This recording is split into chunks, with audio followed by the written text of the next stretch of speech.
कृष्णमहामन्त्रस्य अघोर ऋषिः अनुष्टुप्छन्दः सङ्गर्षणमूर्तिस्वरूपो योऽसावादित्यः परमपूर्णः स एष रुद्रो देवता।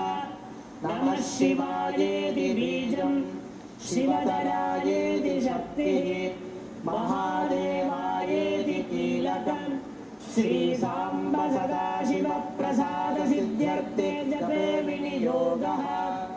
अग्निहोत्रात्मने अङ्गुष्ठाभ्यां नमः दर्शपूर्णमासात्मने तर्जनीभ्यां नमः सोमात्मने कनिष्ठिकाभ्यां नमः सर्वक्रत्वात्मने करतलकरपृष्ठाभ्यां सपर्ध्वासलितशशिकलाच्छन्दवोदण्डहस्ताः त्रयक्षा रुद्राक्षमाला प्रणतभयहरा शाम्भवा मूर्तिवेदाः रुद्रा श्रीरुद्रसूक्त प्रकटित विभवानः प्रयच्छत मे यशश्च मे भगश्च मे द्रविणं च मे यन्ता च मे धर्ता च मे क्षेमे बाहुभ्यामुत ते नमः।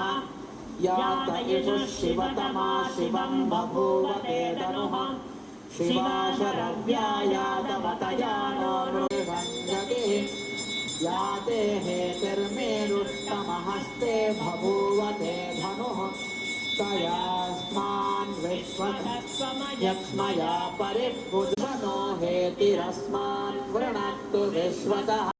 पतये नमो नमो बभ्लुषाय दिव्यादिनेन्नानां पतये नमो नमो हरिकेशायोपवीतिने पुष्टानां पतये नमो नमो भवस्य हेत्यै जगतां पतये नमो नमः नमो नमो मन्त्रिणे वाणिजाय कक्षानां पतये नमो नमो भुवन्तये वारिवस्कृतायौकधीना पतये नमो नमः उच्चैर्घोषाय क्रन्दयते पत्तीनां पतये नमो नमः कृष्णपीताय धावते सत्त्वनां पतये नमः नमः सहमानाय चते परिवञ्चते स्थायूनां पतये नमो नमो निषेववे परिचयारण्यानां पतये नमो नमः श्रुताविर्वाणेभ्यः प्रतिदधानेभ्यो